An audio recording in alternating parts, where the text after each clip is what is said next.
Welcome to episode 2 of Lunch with Lawrence, featuring special guest Demetri Crawley in the building, aka DJ. How you feeling, DJ? Good. Thank you for having me, bro. Oh man, hey, thank you for coming to my home, man. I'm excited to have you on the show, DJ. So many things I want to talk about, but first, let's get into the titles. All right, this man DJ has a lot of titles, man, and I'm just proud to announce. And you know, we'll start off with you're a husband, you're a father, you are a business owner of multiple businesses that we'll get into. Not only that, man, you are a minister. Man, just so much to impact. But I kind of want to take it back to like the beginning. When did you feel like you were an entrepreneur, and how did you get started into your entrepreneurship journey? Well, I realized that one stream of income wasn't sufficient when you have a family. My mom, she worked two to three jobs, but she only had one tank. So we got the end of her while she was trying to provide for us. So it started off with just having a desire just to have multiple streams of income, creating different opportunities for me to make money, and really asking myself, what are those opportunities based off of what I've been given? So it started off with just seeing what I wanted to do first, and then building from there. I know one of the things that, like, when I first met you, man, I feel like I met you in Chicago. I don't remember meeting you necessarily in Cleveland, but I feel like I was out in Chicago. We was younger. You were much younger then. You had to have been like a teenager. And my friends and I used to take these like Chicago trips all the time, back and forth. And you were out there with a couple of your friends that were like mutual friends of my friends. And I remember we just exchanged numbers, man. We just like hit it off. And I remember you getting into barbering. And that was kind of like your thing for a while. Like you were like, even to this day, your name is programmed in my phone as DJ the Barber. Okay, I don't even have Demetri Crawley as DJ the Barber in my phone, man, because you were barbering for so long. Talk about like that journey on how you got into becoming a barber. So it started off with my mom. She used to work third shift and third and first. And she didn't have time growing up in at the time it was a vanilla suburb. Mm-hmm. I felt like Dave Chappelle when he said, we live in a suburb, we the brokest ones there. You go to your friend's house, you see all these grand things. Yeah. But we grew up in a vanilla suburb, and my mom worked a lot, so she couldn't really, she didn't have the time to take me to get a haircut. So she didn't have the resources just to pay for, at the time, haircut was like $10. Yeah. Now to sit in most of these great chairs, you got to pay $50. So hey, it's a big difference. Easy, $50 all day. So it started off with the deficiency. I ended up trying to cut my hair one night when she went to work third shift, and I killed my head, man. I looked at it horrible. I think most teenagers and most kids have done that before. But man, the only thing where I realized is that I still didn't give up. So even because I still had to, nothing changed. I just messed up my haircut. I still couldn't go to the barbershop. My mom still didn't have the time, or probably couldn't even afford it at the time. So I never gave up. But that Christmas, my mom ended up buying me some clippers. Okay. Because the first one I lied. I said I was scratching my head and I got a bunch of patches. But she's okay, and she went with it. But anyway, her mother knows. Yeah, mom knows. Mom knows. She ended up buying me some clippers, and when she bought me some clippers, we that was like the start of a journey. That happened in like 6th grade. By 8th grade, I was cutting all of my guys' hair for homecoming, 8th grade homecoming. So you took barbering pretty seriously, right? Because that kind of like did barbering kind of define, or did it change, your perspective as far as like, being a self-made, being a business owner? Being a barber is. So I live by the philosophy, everything leads to the next. One thing leads to the next thing. Okay. But I didn't realize how, being a barber, you got to go to barber school. You got to sacrifice 12 months. Right. But in the midst of before that, it was more so, I was still stuck on the streams of income. So I didn't know how to make money to help my mom in the areas that she needed help. Yeah. So I ended up leading back into spending time, me thinking I was going to be able to spend time with my father by hustling. Like I said, I don't really care to talk about this stuff because it's praised, and I don't think it should be praised because it's really birthed out of deficiencies. People try to make it like it's a cool thing, But it's like, man, you really start hustling, you really start hustling for the reasons being of a real area of deficiency, not because it's like it's cool. So Barber was, like I say, it started off with the deficiency piece, but then it started off where I didn't know that I was good at it. Yeah. Until I actually started doing myself. Okay. And I got good at it doing myself after my mother bought my clippers. Yeah. And then once she bought me the clippers, I kind of really got good enough where people started saying, "Who cut your hair?" And I started cutting my friend's hair, and it led to. But everything leads to the next thing in my mind. Okay. But a lot of people don't actually do nothing, so they don't really reap nothing. Yeah. So it's like, man, for me, I actually did something to open up an opportunity for me to see what happens, and I did it based off of me not having no one else to cut my hair. Yep. And then still to this day, no one cuts my hair the way I want my hair to be cut. But all in all, it's one of those things where it's like I knew exactly when I honed what I loved, I knew exactly how I wanted it to look. Talk about your first barbershop experience, like when for you, not your barbershop experience. You go into a barbershop, but you becoming like having your own chair in a barbershop. Where was that at? Talk about that. That was it was actually birthed on the way to Chicago trip. Okay. As I think about it, man, by a mutual friend of ours by the name of Paul Sadler. Shout out to Paul Sadler. me, him, and Jamil, we drove to Chicago together, and we just began to talk about, because I was cutting Paul's hair. Okay. Too, but he had to come to my mom's basement. Yeah. He like, man, you know what, man? I just got this spot downtown. You should come check it out. I went to go check it out. Uh-huh. It was my first step in the direction of being like a barber, actually having my own space. Yeah. Besides, a shared space with, my mom, and then you got the stove on one side, you got the barber chair on the other side. But that was my first experience, man. So shout out to Paul for opening up the door, and then I helped him build the space out, how he seen it, and we grew from there. And then it only made sense. Listen, it only made sense, man. Big shout out to Paul Sadler, man. And what DJ is referring to is the office spaces on 40th and 40th and Payne? Yep, 40th and Payne. 40th and Payne in the Loftworks building, man. Paul had created this really dope environment for entrepreneurs to run their businesses out of multiple spaces in this loft building. And a lot of great entrepreneurs was birthed out of that space, man. You had like Skittles with Cupcake Mafia. Yeah. You had Andre, Marcus, and Donnie with Living Legends. Self-made creative. Self-made creative. Shout out to Andre, Donnie, and Marcus too. All entrepreneurs, man. You had Robert, aka Spunky, with the recording studio down there. Who else? You had Tierra, who on Instagram, her name is Pusha T. Pusha T. She's created and designed her own. So she's a designer. Mm-hmm. She designed her own purses that's now being sold at Saks Fifth Avenue. Man, you got Saks. That now she does, I want to say, marketing for the Washington Wizards. So it's a lot of birth. Man, that was Cleveland's first incubator. Cleveland's first incubator. I have my property management down there, Surplus Property Management, the original property management companies in Cleveland, Surplus Property Management. But I think that was just a really dope vibe, man, because a lot of us down there got to connect on so many levels of business, and then everybody branched off doing their own thing. For you, when that was done, when that space was no longer, you were still cutting hair. You were you've been in the barber industry for a while. Yeah.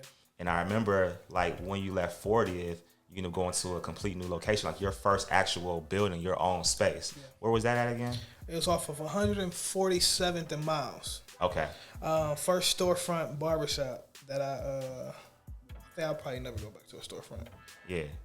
But I realized that because you just got to know yourself. And it's like, man, for me, I went from 40th to, you know, having my own space, you know, focus points. And then when I went on Harvard, I had the windows closed all the time. The door was always shut. Just because I enjoyed that whole concept of intimacy. Yeah.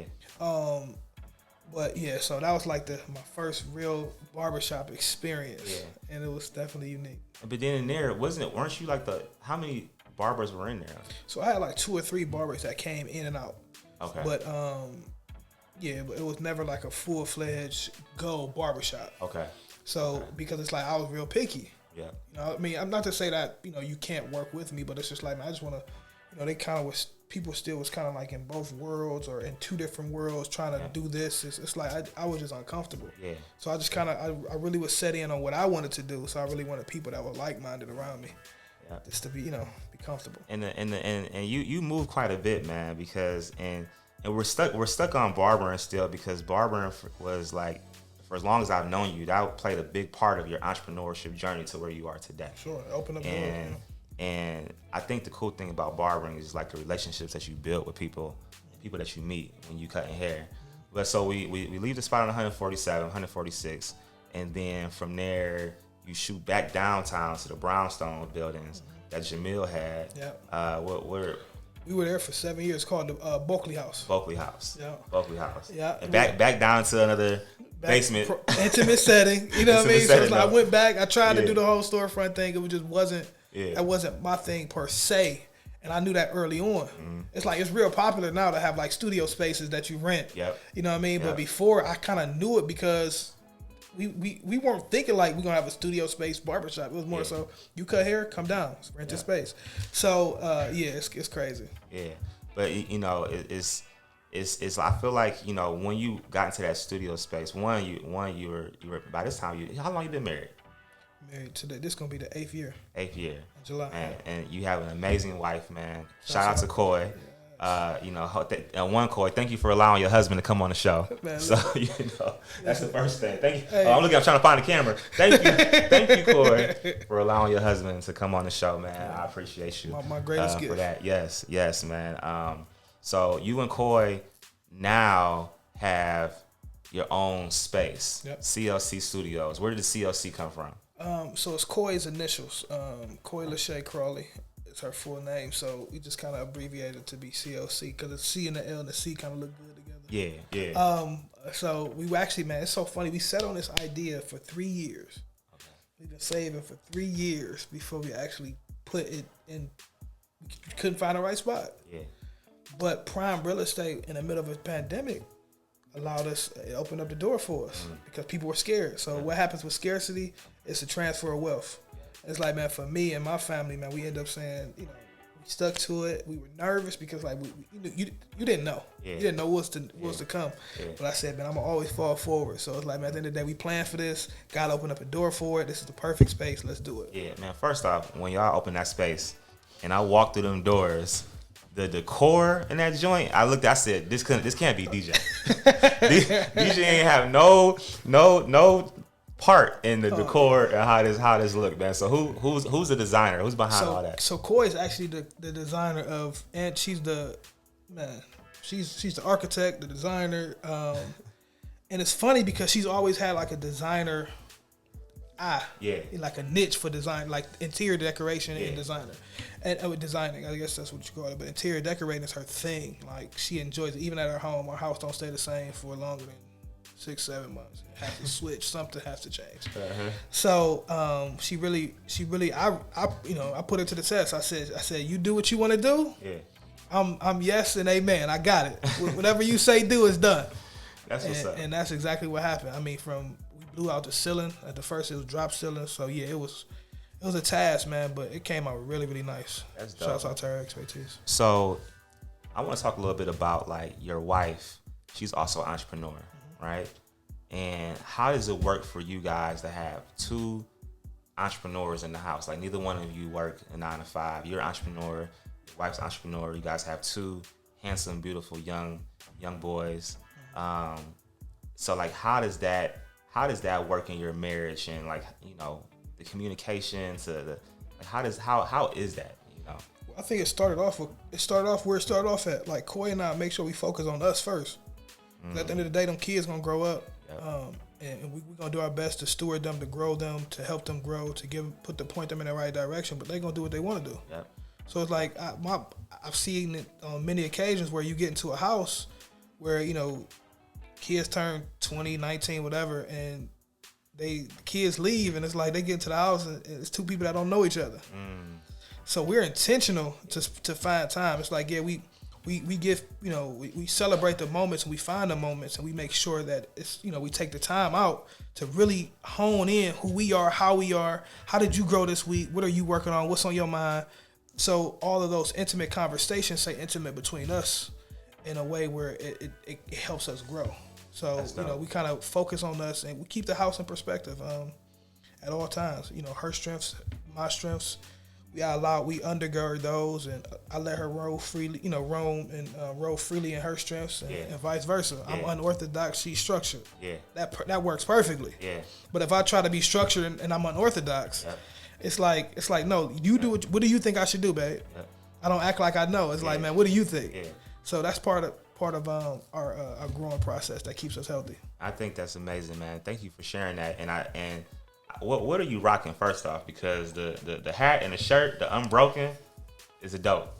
Man, whose line is that? So that's me. Another business. So it's ours. So everything is ours. There's no more me anymore. But yes. We was at my mother-in-law's house. How it all started. We were at my mother-in-law's house. I wasn't the guy who like, I'm gonna open up a clothing brand, or I'm gonna create some T-shirts. I'm gonna sell shirts. It was more so, man. In the middle of the pandemic, man.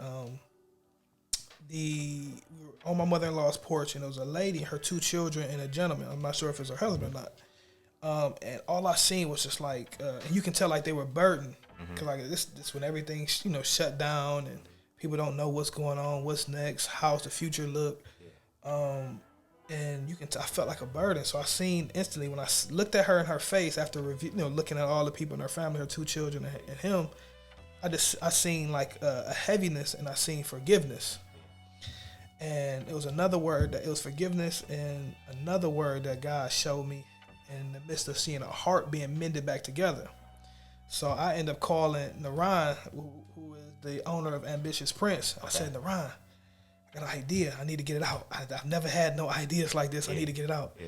And I sent him over the graphic that my sister-in-law created. Shouts out to Daisha. And I sent it to her, and she came back. I sent it to him, and when it came back, he was just like, man, I don't see forgiveness. He said, I see unbroken. I said, oh, that's it. Let's go. Let's do it. Let's do it.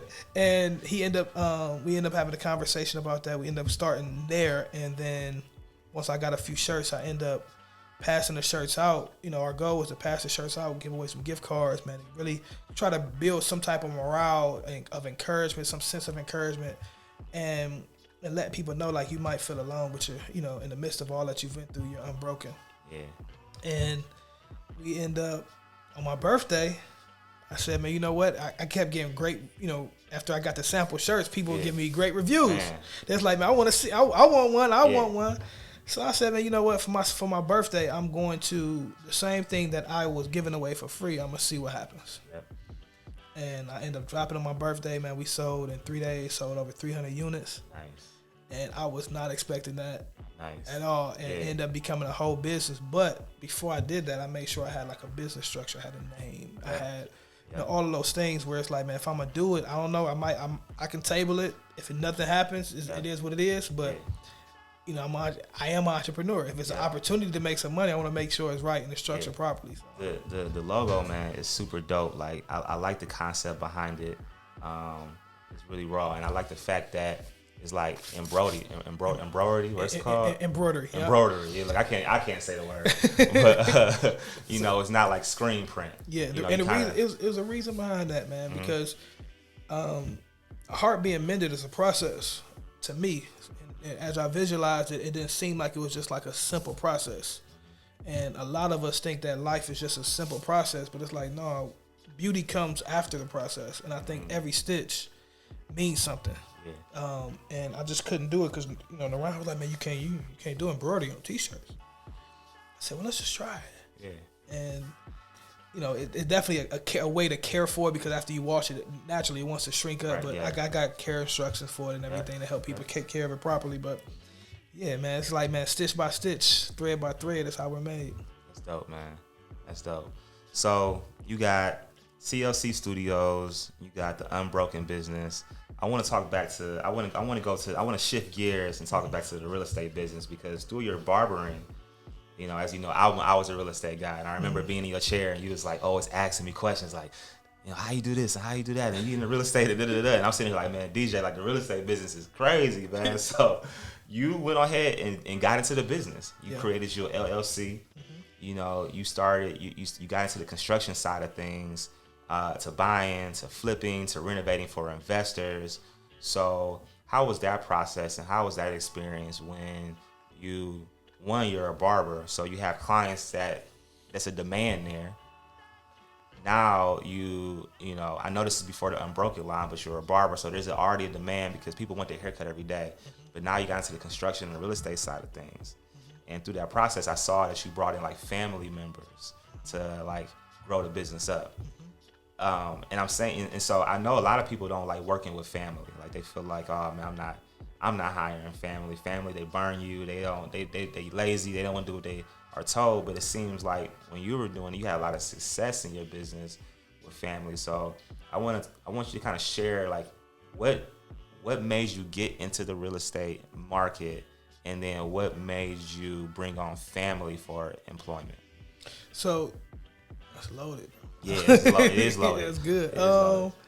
What made me jump into real estate, because when I was younger, I always had a desire. I was good with my hands, and I've always had a desire once, because I grew up in the Miles area. Okay. And in the Miles area, they had a bunch of new houses coming up. Yeah.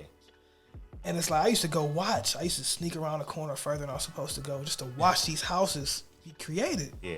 And I just thought it was like the craziest things, the craziest thing. So now I told myself, now that I know what that was, I said I always wanted to do development. Yeah. I love to watch the way that these houses came from, being excavated to the rough end plumbing going into that whole process. I watched it. Yeah. So I ended up saying, man, you know what? I wanted to do it, but life took me in a different direction because of choices. And the choices that I made, kind of deterred me from that process. Then God brought it back full circle where it's like, man, me and you both share office space. We're our office next door to each other. Right. And it's like, man, so how does it look now? What's the best area?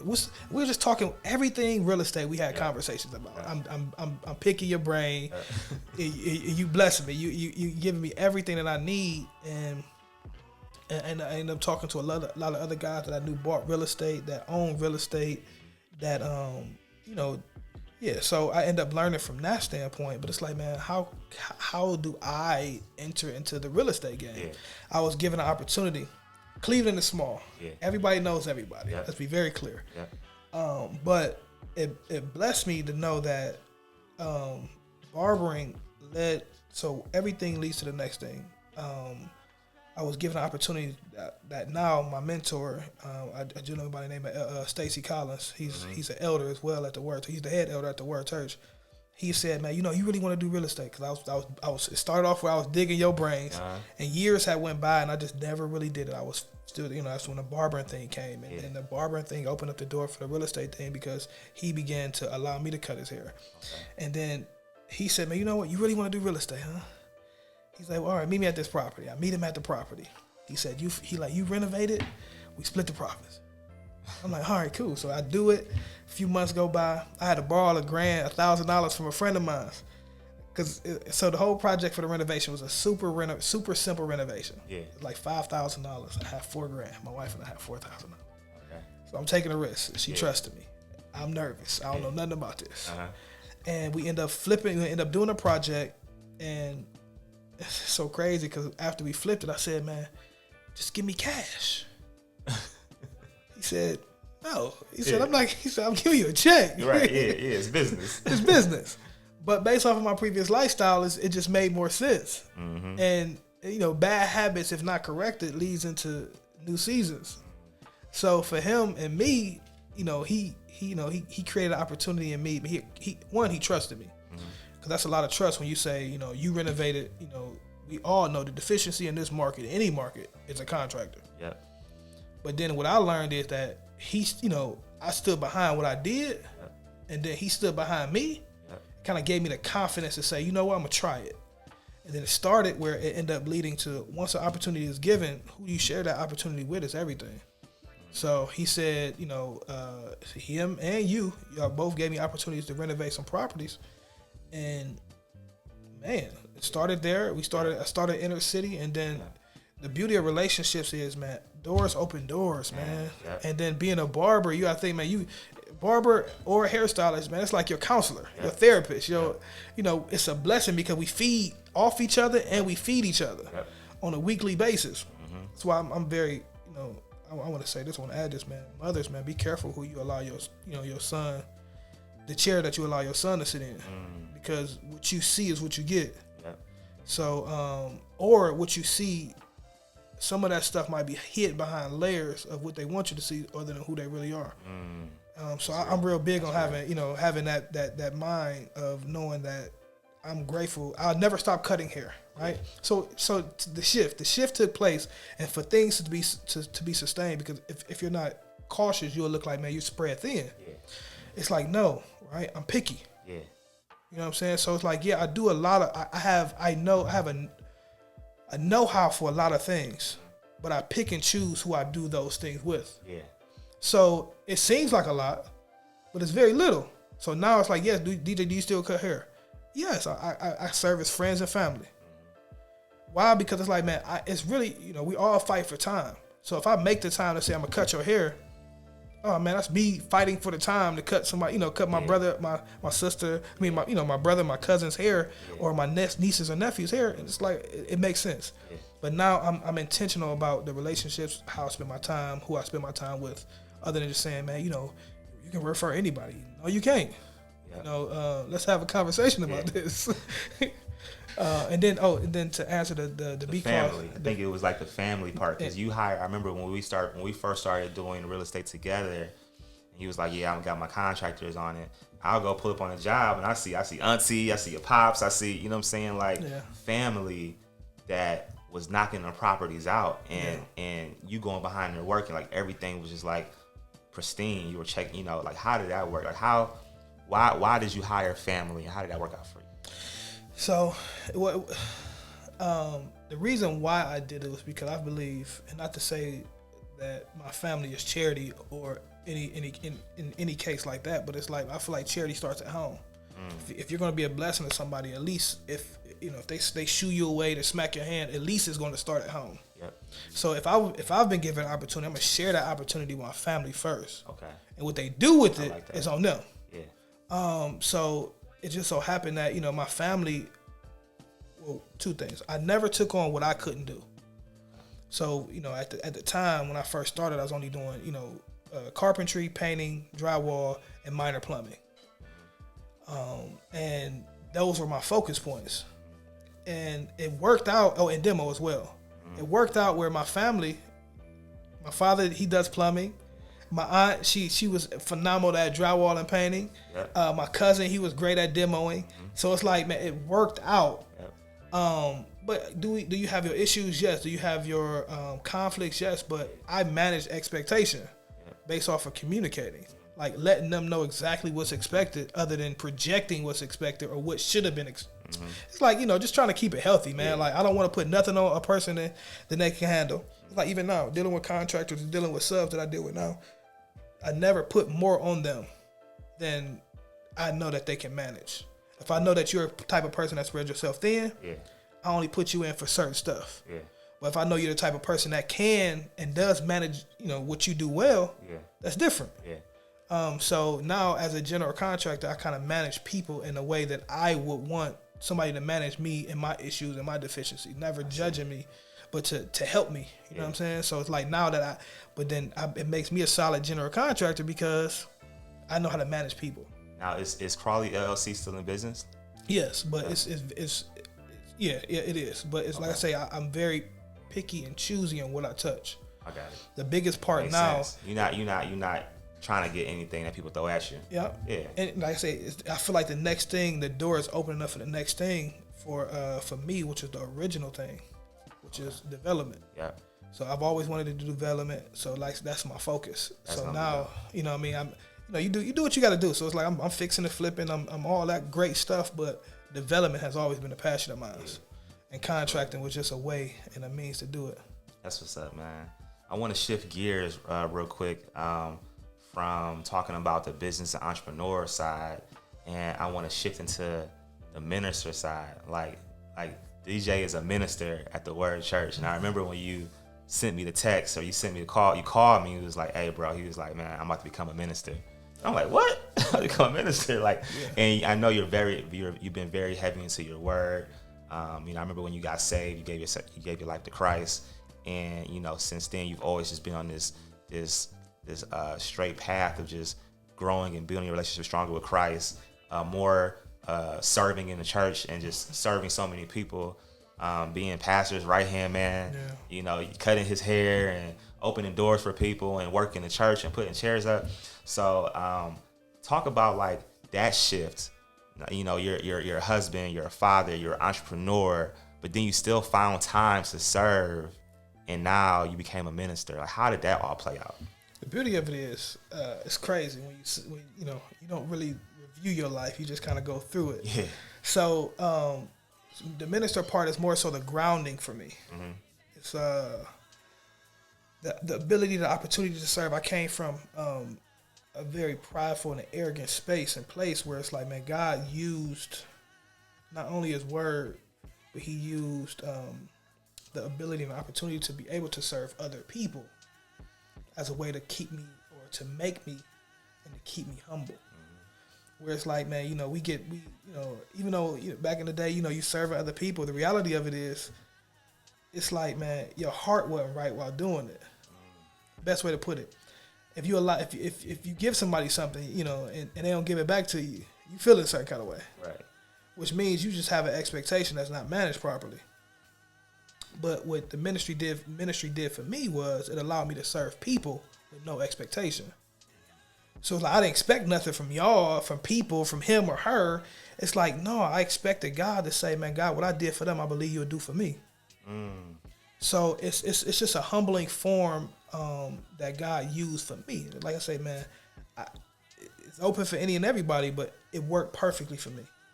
Yeah. And I expect nothing, but God's best, because what I'm gonna give is God's best. Yeah. I'm gonna serve people. I'm not gonna just ask people for stuff. I'm gonna give it to them. I'm gonna be a blessing to them. I'm not gonna ask somebody to drive me around. I'll drive you.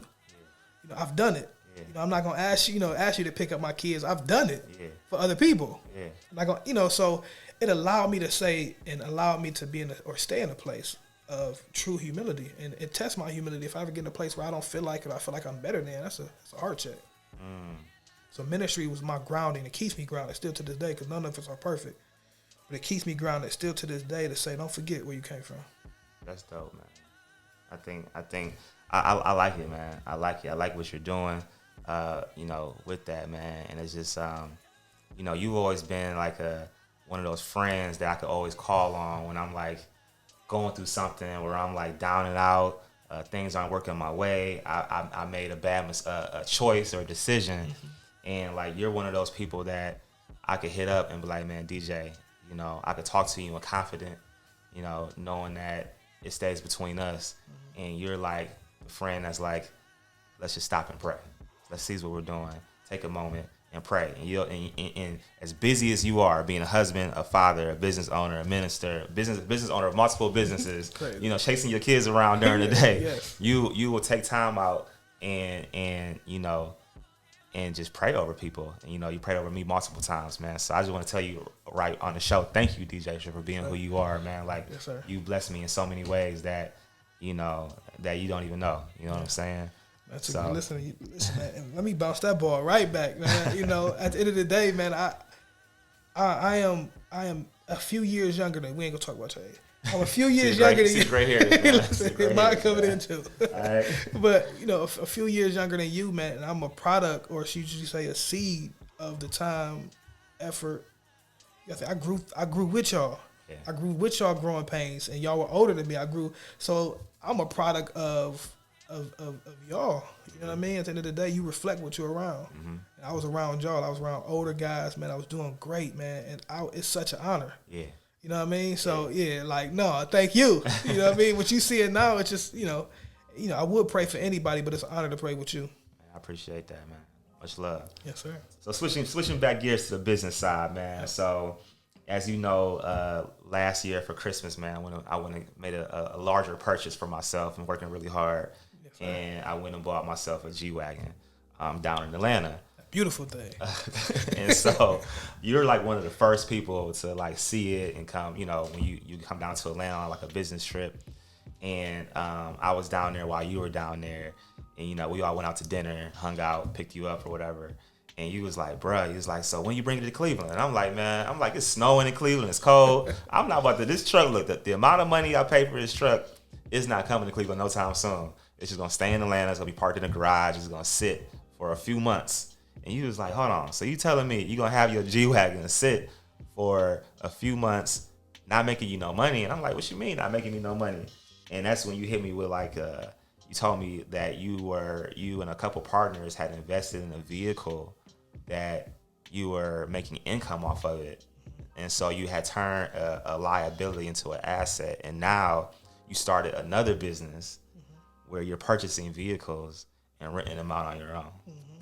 Talk to me about that, man. Because to this day, I still haven't rented my G-Wagon out. I'm going to get there. I'm going to get that. I'm going to get there. I'm coming. So, yeah, we started off where, so I didn't bring this point up, man, but my goal in this next season or the next wave of my life is to buy my time back. So the best way to do it with modern technology is to turn the things that you like into things that make you money. Yeah. So I did it. We did it first where we got an economy car. Me, Andre, and Jazz. They allowed me the opportunity to work with them on doing, going in on the car, just because it's something that we both been talking about. I told them, I said, I want to get to LA. I want to get get some footing in LA. They was like, well, this is an opportunity that's been given to us. We can share the opportunity and see what happens. We can grow it together. And we did it. I think we got that car in January, February. Then March, the world shut down. We nervous. Yeah. And like you got your regular life stuff, and then now you got this new opportunity that you embarked on. Yeah. It's like, what does this look like? Yeah. And we didn't struggle. I mean, at the end of the day, it still made money. Yeah. It's like, man, this is crazy. And then I've been watching some great guys out of Atlanta that's been doing a luxury car service. Yeah. I said, On top of that, I'm like, man, I told my wife, I said, man, in July, I just want to buy myself a nice car. In 9 years, I haven't had a nice car. I drive a little raggedy pickup, I ain't gonna say raggedy pickup truck, but I drive all these little cars where it's like, long as you're good, I'm good. Yeah. And she was excited, but I still couldn't rationalize or wrap my mind around buying a liability at this point in my life. And a liability being something that you have to work to pay for. Yeah. And I just told myself, well, you've been given a lot of information. Yeah. I'm one of those guys who like to apply the information I've been given. I said, you know what? Let's do it. Yeah. Went and bought these cars, and I'm going to see what happened. And my first month with my Porsche, I made $2,400. Wow. Listen, because I just got the truck. You got 45 days before you got to pay for it. Yeah. I've already made, and now it's so funny because the last 2 weeks, the truck has been in the shop. Okay. So it's weird, man, because it's like I've turned a liability into an asset. Yeah. Where now I can make nearly, anywhere from $2,000 to $5,000 or $6,000 a month off of one vehicle, depending on how much I choose to rent it out. Right. The downside of it is what? I don't have to always drive my little pickup truck no more. Yeah. In the meantime, while somebody's not renting it or I'm preparing it, I get to drive a decent car. Yeah. If we want to go out of town, I no longer have to rent a car. Yeah. Now we have cars that we can use, just take it off of the board for a few days while we're gone, and boom. So it really allowed me to turn my asset to a liability. So I said, man, this is going to be something that I'm going to be able to give to my kids. Yeah. But now I'm kind of leaning in on the luxury side of life, and I kind of, you kind of get that luxury bug. You like it. Yeah. But at the end of the day, I want to manage me by managing my risk and my rewards. Man, that's dope, man. So hold on. So you have the Porsche, you have the car in LA. What else do you have? I have a Porsche, a Lexus, and a Porsche here, a Lexus here, and then we have the shared car in LA. Okay. And then I got 3 more cars on the board, but I'm trying to figure out exactly how high end I want to go. Like what can Cleveland really handle? Yeah. So we're gonna see. I'm gonna see what's next. I don't know. So to say the least, I got 3 more options that I gotta pick, and then I might open myself up to partners, and Larry might just say, throw the G-Wagon on there for a weekend or something. I'm all about partnerships, man. Partnerships is key to success. To like long-term money. Like people try to get into business and do things by themselves, right? But doing things by yourself, you're gonna get burnt out. Yep. There's only but so much one person could do. I've learned that experience over and over and over. So like now I'm big into like bringing people on into my businesses to help me grow and scale my business. You know, so I'm all for a partnership. So that's something we'll discuss off camera. Let's discuss that off camera. Let's talk about it. A G-Wagon show do look beautiful. So man, I want before we wrap this up, man. So I just kind of want to go back again. So I mean, you have the CLC Studios. You have, we didn't say what the name of the rental car business, but it's A to Z Exotic Car Rentals. Now, what's the A to Z stand for? So it's both of my sons' initials. So Azil, which is my oldest, and then Zion, which is my youngest. So it's A to Z, yeah. So you got CLC Studios, named after wifey. A&Z Exotic Car Rentals, named after the kids. Crawley LLC, last name. And then you got the Unbroken, businessman. So you are a man of just like, many hats, DJ. Just a very humble, patient, loving human being. Out of everything that you do, like what drives you? Like what are you most passionate about? I love the fact that like pondering on this question, man. It's really what drives me is the fact that like I get to change the generations to come. So which means I am in a sense of sacrifice. So some of the things that I desire to do, I can't do. I can, but I can't. How far does that set me back if I do? And I already got to manage my risk and my rewards in my business now, or in my businesses now, because any wrong mistake can slow you down. And us as entrepreneurs, we don't work traditional 40 hours a week. Yeah. Like we 100, sometimes 120 hours per week. Easy. On top of being this and then being that. Right. And so I kind of gauge myself in such a way where I know my issues, I know my struggles, I know the things that I don't do well. Yeah. So it's like, man, now that I know how to do it, why wouldn't I learn from that? Yeah. So, but at the end of the day, man, what drives me is to know that, man, my kids won't feel it because I'm sacrificing for it. My wife won't feel it because I'm sacrificing for it. On top of a woman is just an animal, man. All the stuff they sacrifice. Yeah. They deal with us and they deal with them and they deal with the kids way better than we would ever. You know what I'm saying? So it's like, so yeah, man. So that is what drives me, man. But at the end of the day, man, I know that it's gonna be good because I'm the one. I love the fact that I got the responsibility. Yeah. Because I know what I'll do with it. That's what's up, man. So yeah, DJ, man, one of the last questions I want to talk to you about or ask you is, you're born and raised from Cleveland, right? And you continue to prosper and grow your businesses and scale your business in Cleveland. Why Cleveland? Like, did you see yourself going outside of Cleveland or you out there? So I think, man, Cleveland showed me love. It's home. Yeah. No matter where you go in the world, man, you always think, if you don't miss it, you think about it. And so for me, man, Cleveland showed me love, so I want to show a love back. Yeah. So everything is gonna be rooted out of Cleveland. This is always gonna be home, no matter if I choose to leave. Yeah. But it's gonna always be home. Cleveland showed me love, so I never stop showing the love back. That's what's up. Hey, man, I am thankful that you came to my home to have lunch with Lawrence. Yes, sir. As you know, we are having lunch. So today I brought in Chef LaShawn, LaShawn's Catering. Amazing chef, man. For those of you who don't know, follow this brother because his food is amazing. He's definitely a character, and he will definitely perform at your event with his food and his talent, man. So we're gonna sit here, break bread, talk a little bit, man, and enjoy some food. Yes. My name is Deshaun, the International Culinary Executive Chef and owner of LaShawn's Catering Specialist. Been in business 18 years. But what we have here today is the fresh Italian style pasta primavera with fresh, delicious Beyond Meat sausage. Trust me, you're gonna love that.